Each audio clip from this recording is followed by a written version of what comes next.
Basics of Investing. Chapter 9, Tools and Execution. Section 1, Platforms.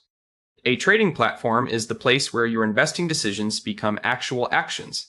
It lets you watch prices, study charts, enter orders, and keep track of positions and profit or loss in one workspace. Even though your broker is the firm that ultimately holds the account and routes the trade, the platform is the interface you use to make choices under real conditions. That means platform quality affects more than convenience.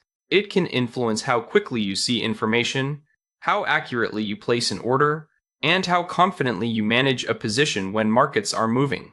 For a long-term investor, that may just mean clarity and ease of use. For an active trader, it can directly affect execution quality. Most trading platforms fall into three broad types, and each serves a different kind of investor.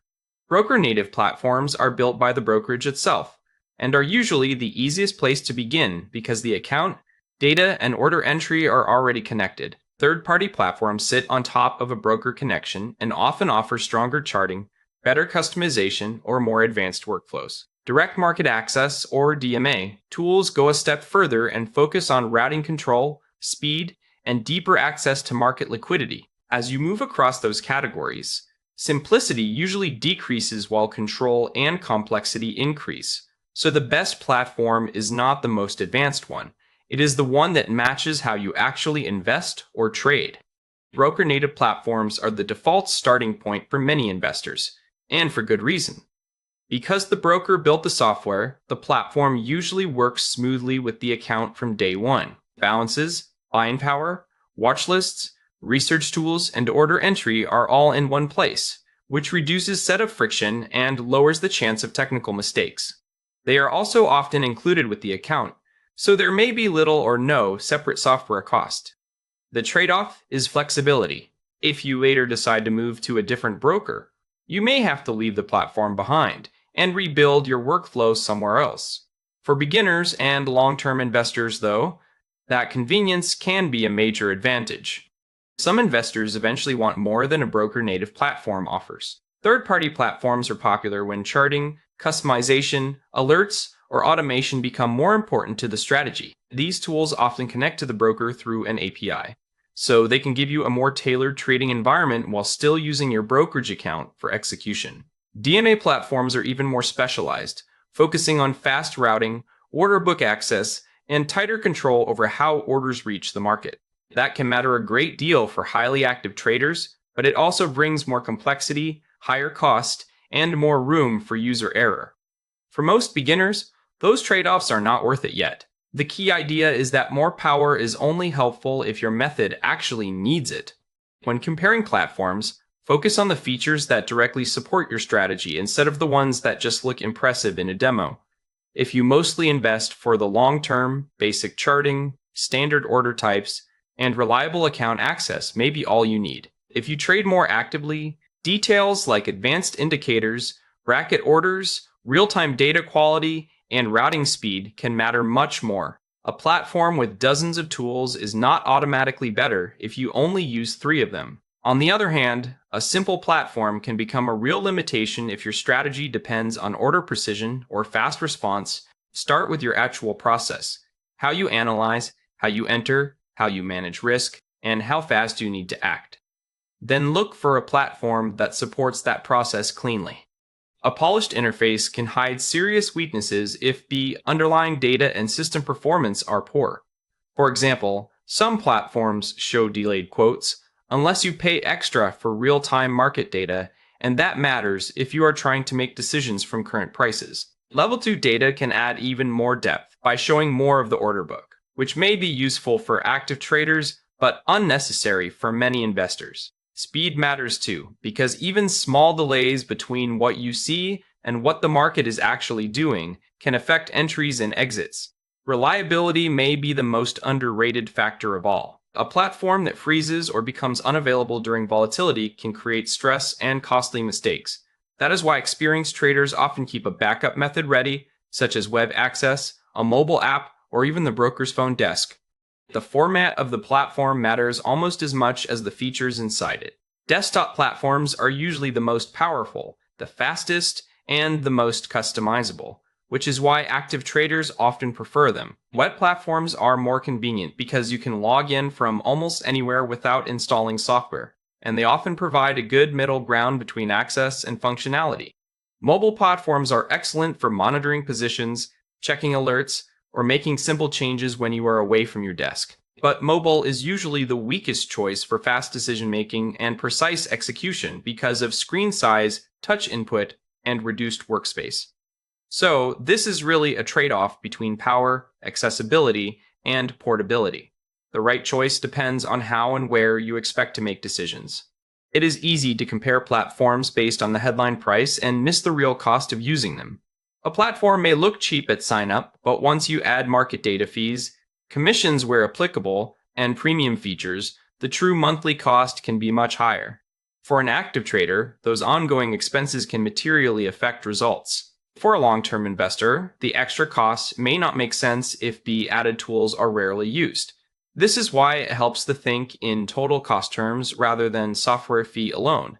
Ask yourself what you will pay each month or each trade to maintain the workflow you want. A platform is only a good value if the benefits actually support your strategy. Most platforms follow a similar basic workflow, even if the design looks different. You log in, connect the account, and confirm that your data feed is active and accurate. Then you choose a symbol, review the chart or quote information, and decide whether there is a valid setup according to your plan. When you are ready, you submit an order using the order type that fits your goal, such as market, limit, or stop. After that, the job is not over. You still need to monitor the order, confirm whether it is working or filled, and decide whether to modify or cancel it if conditions change. Learning this workflow well is part of becoming comfortable with execution. A good platform choice becomes easier to understand when you tie it to a real strategy. Jane trades a mean reversion setup in mid-cap stocks, so she cares about clear charts, familiar indicators, and straightforward order entry more than ultra-fast routing. She uses Bollinger Bands and a 14-period RSI to define her signal, then waits patiently for the exact conditions in her plan. When the setup appears, she enters with a buy limit order so she can control the entry price rather than chasing the market. She also places a stop loss and plans her exit around the expected reversion in price. In her case, a chart-focused platform connected to a capable broker fits better than simply choosing the most popular platform or the most advanced one. The lesson is that the right tool supports your method from signal to exit. The most common platform mistakes come from choosing based on excitement instead of fit. Many people fall in love with a powerful platform before checking whether it works with their broker, account type, or actual trading needs. Others rely too heavily on mobile for decisions that really need a larger screen and more precise order entry. Another frequent problem is chart overcrowding, where extra indicators create noise instead of better decisions. Costs and backup access also get overlooked until there is a problem, which is exactly when you do not want surprises. In practice, a simple platform you understand well is usually better than a complex one you only partly use. Clarity, compatibility, and reliability beat complexity almost every time. Section 2. Order execution. Choosing what to buy or sell is only half of the trade decision. You also have to decide how the order should be executed, and that choice affects the outcome you actually get. An order is simply an instruction to buy or sell, but different instructions solve different problems. Sometimes your top priority is speed. Other times it is price control, or the confidence that the order will fill at all. Those goals can conflict with each other, which is why execution is not a minor detail. The same trade idea can produce very different results depending on the order type you choose. There are 4 core order types that every investor should understand. A market order says, in effect, buy or sell immediately at the best available price, so it emphasizes speed. A limit order says execute only at my price or better, so it emphasizes price control. A stop order waits until a trigger price is reached and then becomes a market order, which is why it is often used for exits or breakout entries. A stop limit order also waits for a trigger, but once triggered it becomes a limit order instead of a market order. Each of these tools is useful, but each one solves a different execution problem. The key is matching the order type to the goal of the trade. No order type is perfect. because everyone involves a trade-off. A market order is the fastest, but you give up certainty about the exact price you will receive. A limit order gives you strong price control, but the market may move away and leave you unfilled. A stop order is useful because it reacts automatically once a price level is reached. Yet the fill after that trigger can still be worse than expected in the fast market. A stop limit adds price protection after the trigger, but that extra protection increases the chance that the order will not fill at all. This is why experienced traders think in terms of what they are willing to sacrifice. You are usually choosing between speed, control, and fill certainty rather than getting all three. To understand execution, it helps to know how exchange-traded orders are matched. The market is organized around an order book where bids are buy orders and asks are sell orders. The best bid is the highest current buying price, and the best ask is the lowest current selling price. The difference between them is the spread, and that spread is part of the cost of trading. A market buy order matches against the available asks right away, while a market sell order matches against the available bids. A limit order only executes if a matching price is available. Otherwise, it joins the book and waits. So when you place an order, you are not trading against an abstract market. You are interacting with other participants already waiting at different prices.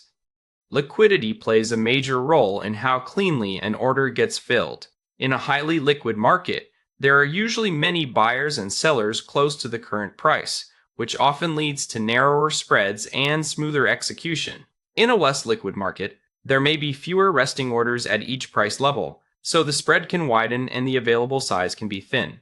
That matters especially for larger orders. Instead of filling at one price, the order may have to sweep through several levels, creating partial fills and a worse average price. This is one reason why the same order type can behave very differently in different securities. Good execution depends not just on your instruction, but on the market depth available when you send it. After you submit an order, a short sequence begins behind the scenes. First, you choose the side, quantity, order type, and time in force, and the platform sends that information onward. Then the broker or exchange checks whether the order is valid, whether the account has the right permissions or buying power, and whether the request follows the required rules.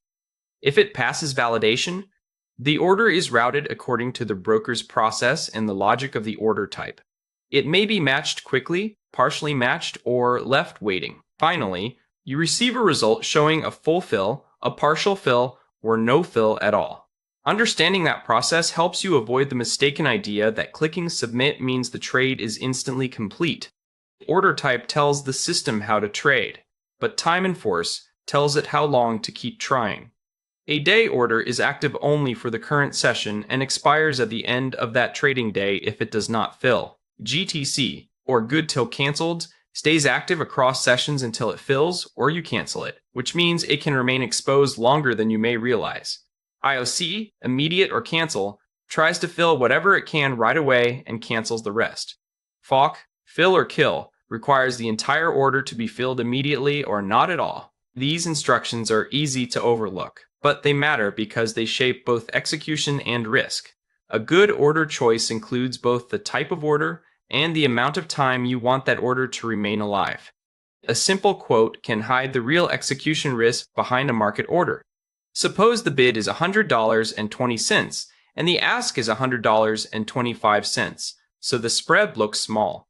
If you send a market order to buy 500 shares, you're saying, fill me immediately at the best available ask. But if the ask moves to $100.30 before the order finishes, you pay 5 cents more per share than expected. On 500 shares, that is $25 of slippage from a very small move. A buy limit at $100.20 avoids paying more than that price, but it may not fill at all. So the difference is simple. The market order prioritizes execution, while the limit order prioritizes price control. A stop limit order is often used when someone wants protection without giving up all price control. Imagine you are short 300 shares and want to defend yourself if the price rises against you. You set a stop at $102 and the limit at $102.10. If the price reaches the stop, the order activates, but it becomes a buy limit order, not a guaranteed market exit. That means the broker will try to buy back the shares at $102.10 or better. If the market jumps straight to $102.15, your order may not fill, and the short position stays open. So a stop limit can reduce price risk after the trigger, but it cannot guarantee that you get out.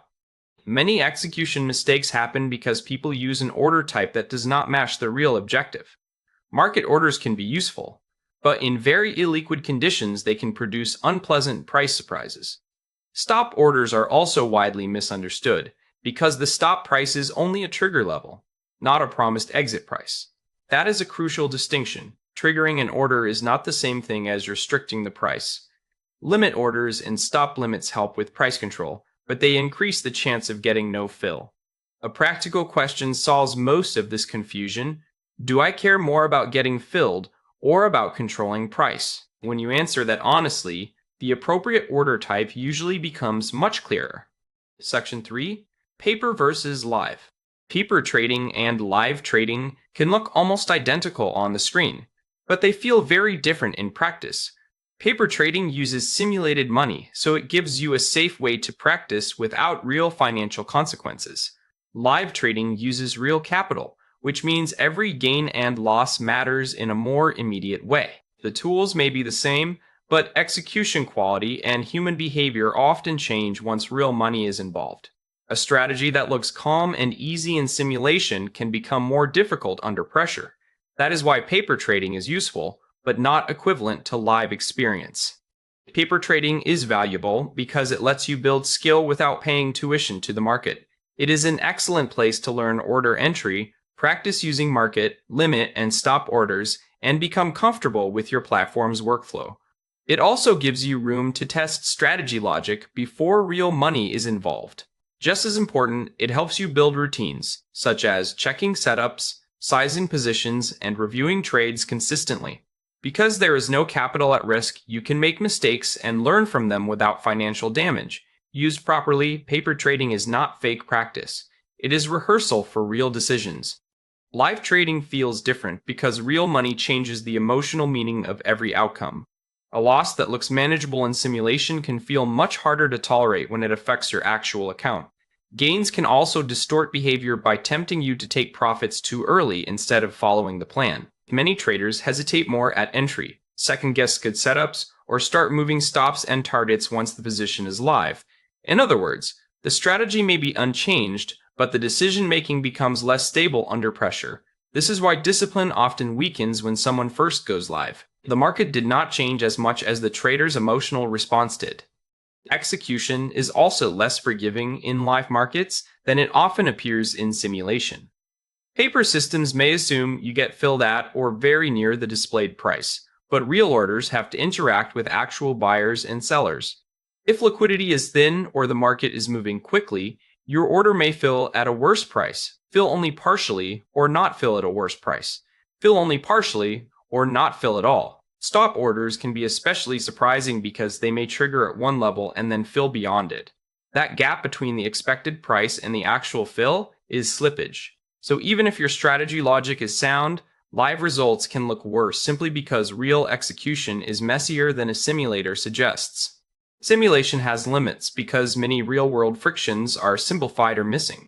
The data may be delayed, the fill model may be unrealistically clean, and account rules may not be enforced as strictly as they are in a live environment. Large orders can also look easier in paper trading because the simulator may not fully reflect market depth or liquidity constraints. Buying a small amount of a liquid stock might behave similarly in paper and live accounts, but trading larger size or thinner markets can produce a very different experience. This is why strong paper results should be treated as encouraging evidence, not proof. Simulation can show whether a process is promising. It cannot fully guarantee how that process will perform under live conditions. Paper trading is most useful when you treat it as serious rehearsal rather than casual experimentation. That means using the same setup criteria you would use live, the same position sizing logic, and the same risk limits. If you take random trades in the simulator just because there is no money at stake, the results tell you very little. Good practice also includes journaling each trade so you can review what you saw, why you entered, and whether you followed your own rules. The goal is to test the exact process you plan to use later, not just to collect exciting paper profits. Serious simulation produces information. Casual simulation mostly produces entertainment. The healthiest path from paper to live trading is gradual and evidence-based. Start by tracking useful statistics in simulation, such as win rate, average gain versus average loss, drawdown, and estimated slippage. If those results look stable, move to live trading with the smallest practical size, so the first goal is learning, not earning. Small live positions let you observe execution quality and emotional pressure without taking major risk.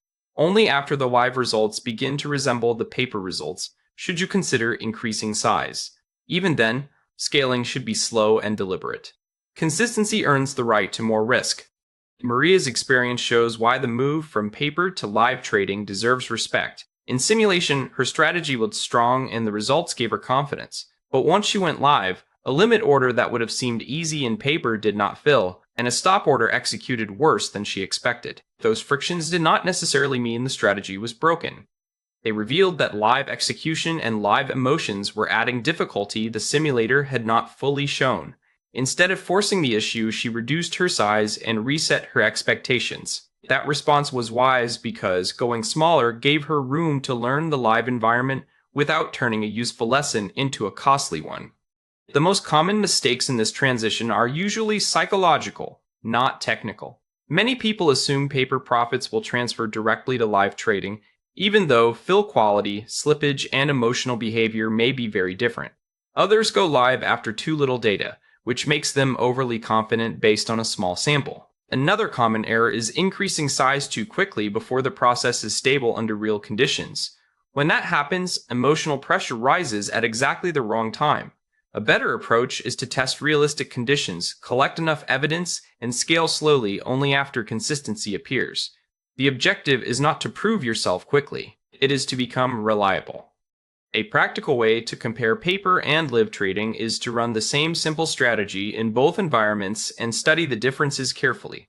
Take 10 paper trades using one clear setup and record the quote, the order time, the fill, the exit, and any notes about how the trade unfolded. Then repeat that process in a very small live account with the same rules and similarly small size. As you compare the two sets, focus on fill quality, speed, and your own behavior under pressure. You may notice that live fills are a bit slower, or that you feel more urgency once real money is involved. That small exercise can teach you more than general theory because it exposes the exact gap between simulation and reality in your own process. Section 4. APIs. An API is simply a structured way for software to communicate with another system. In trading, it allows your own code or app to talk directly to a broker or market data provider without you manually clicking through a website.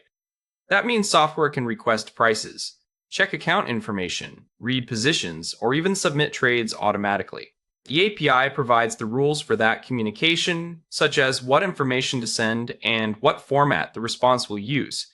This is what makes dashboards, screeners, portfolio trackers, and automated strategies possible. So when people talk about APIs in trading, they are really talking about machine-to-machine access to brokerage and market functions. In practice, APIs sit behind many tools that investors use every day. A trading dashboard may use an API to pull balances, open positions, and recent orders from a broker account. A portfolio tracker can sync holdings and update prices automatically instead of requiring manual entry. A stock screener can fetch market data continuously to filter names that match certain conditions. More advanced systems can go further and use APIs to send buy or sell orders based on programmed rules. Even if you never write code yourself, many modern investing tools depend on APIs working behind the scenes. They are part of the invisible infrastructure that connects software to financial data and execution. Two common API styles in trading are REST and WebSocket, and they serve different purposes. REST is best for one-time requests. Ask for something, wait, and receive a reply. That makes it well suited for tasks like checking account balances, requesting historical data, or asking for the status of an order. WebSocket works differently because it keeps a live connection open. Instead of repeatedly asking for updates, your software can receive streaming quotes, order book changes, or live notifications as they happen. A simple way to think about it is that REST is like asking a question, while WebSocket is like staying on the line. Both are useful, but they solve different communication needs. Real trading systems often use both REST and WebSocket together. REST usually handles setup tasks and one-time actions, such as authenticating, checking balances, requesting account history, or sending a new order request. Once the system is running, WebSocket may take over for live data, delivering quotes, trades, and order book updates in real time. That combination is practical because it matches the strengths of each method. You do not need a constant live stream just to request your account balance, but you do want continuous updates if your strategy depends on real-time market movement. So the common workflow is not REST versus WebSocket. It is REST for control actions and WebSocket for live awareness. A broker API request usually follows a straightforward sequence. First, your software authenticates using API credentials, so the broker knows who is making the request and what permissions that user has. Then the program chooses the correct endpoint, which is simply the specific URL or route for the action it wants to perform. After that, it builds the request by including the required fields, such as symbol, quantity, side, and order type. The request is sent to the broker, and the broker responds with structured data, often in JSON format. That response might confirm the order was accepted, return an error, or provide details like an order ID. One important habit is to never assume success until the response has actually been checked. When software sends an order through an API, it has to include the essential details the broker needs to validate and process that order. At a minimum, that usually means the symbol, the quantity, whether the order is a buy or sell, and the order type, such as market or limit. If it is a limit order, a price field is also required because the broker needs to know the maximum or minimum acceptable execution price. Once that information is submitted, the broker still checks whether the account has enough funds, whether the request follows account rules, and whether the order itself is valid. Only after those checks does the broker accept or reject the request. In other words, an API order is not just a message. It is a structured instruction that must pass several layers of review. A simple example is fetching the latest quote for a stock like Microsoft. Your software might send a GAT request to an endpoint such as /b1/quotes/MSFT, along with authentication information in the request header. The broker or data provider then returns a structured response, often including the symbol, the current bid, the current ask, and a timestamp showing when that quote was recorded. Because the data comes back in a predictable format, software can read it, display it, or use it in a calculation automatically. This is one reason APIs are so powerful. They turn market information into something a program can consume directly rather than something a human has to copy manually. Even a simple quote request shows the basic pattern of request, response, and structured data. AP credentials deserve serious care because they can provide direct access to account information and trading functions. Depending on the broker, those credentials may include an API key, a token, a secret key, or some combination of them. If those are exposed, someone else may be able to view data or place trades, so they should be treated with the same caution as a password. Good practice means storing them securely, keeping them out of public code repositories, and avoiding accidental exposure in screenshots or logs. It is also wise to rotate keys if you think they may have been compromised.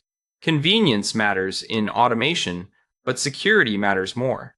A trading system is only as safe as the credentials protecting it. Even a correctly written API request can still fail in the real world. Brokers often impose rate limits, which means you cannot send unlimited requests as fast as you want. Latency also matters, because there is always some delay between sending a request, receiving a response, and acting on that information. Errors and rejected orders are normal possibilities, so software has to handle them gracefully instead of assuming every request succeeds.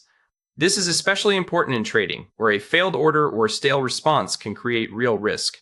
That is why developers usually test first in a sandbox or demo environment before using real money. Good API use is not only about sending requests. It is about respecting operational limits and planning for failure. The main ideas around APIs are actually quite practical. REST is typically used for one-time requests, while WebSocket is used for continuous live data. But knowing the connection style is only part of the job. Software must also verify responses before taking action, because bad data, rejected orders, or permission problems can easily lead to mistakes. Once automation is involved, careful setup becomes a form of risk management. That includes error handling, throttling, permission control, and making sure the system only acts when the information is valid. In short, safe API use means understanding both the technology and the trading risk it can create. Section 5. Journaling Tools. A trading journal matters because it records more than just the outcome of a trade.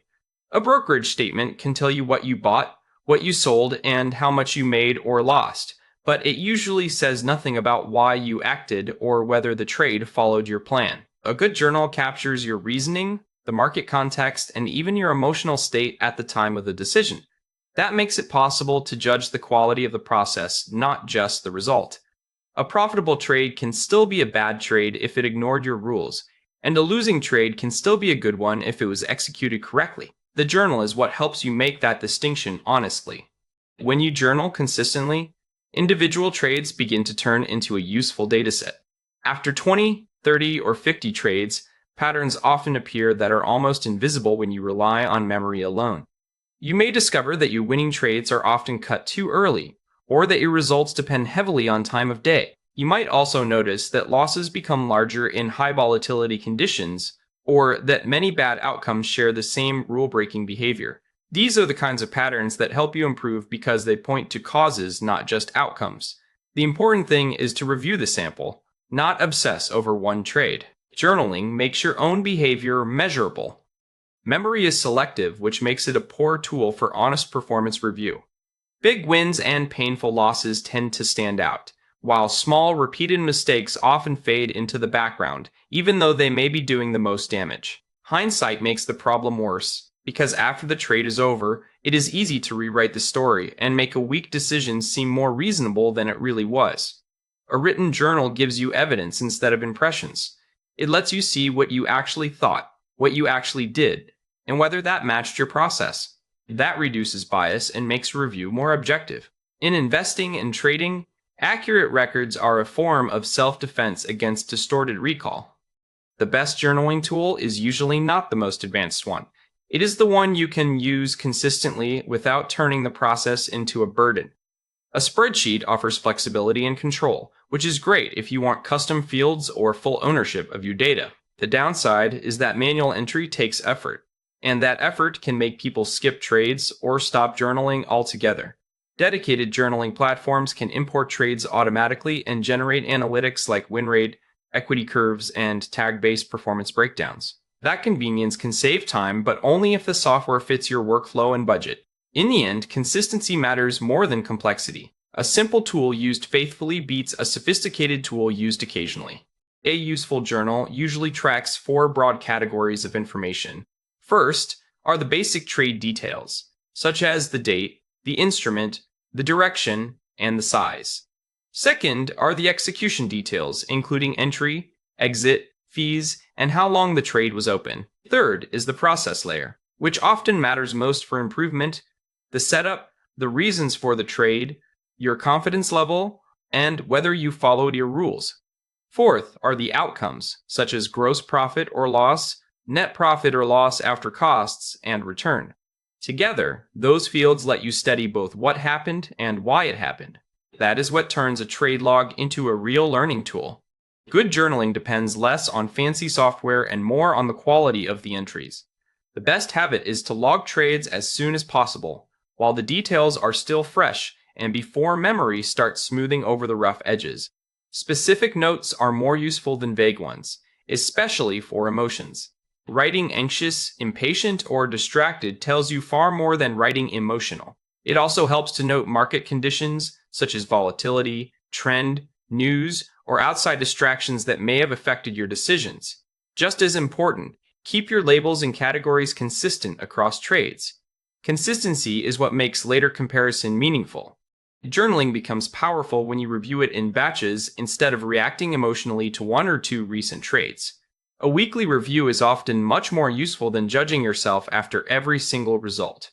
With a larger sample, repeated strengths and weaknesses become clearer, and random noise has less influence on your conclusions.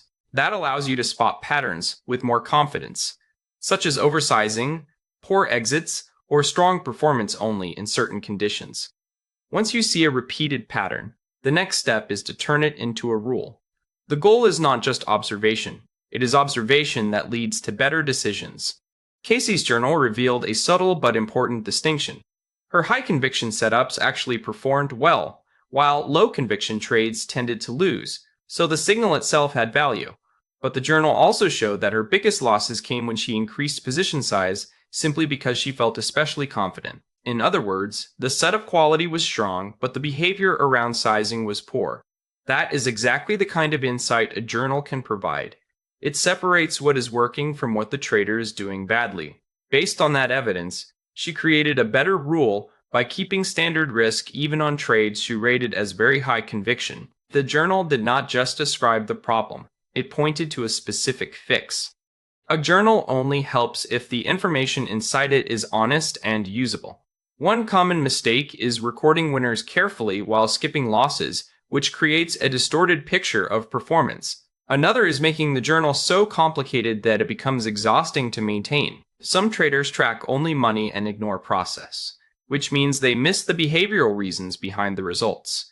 Others draw big conclusions from a tiny sample, even though 3 or 5 trades rarely prove much.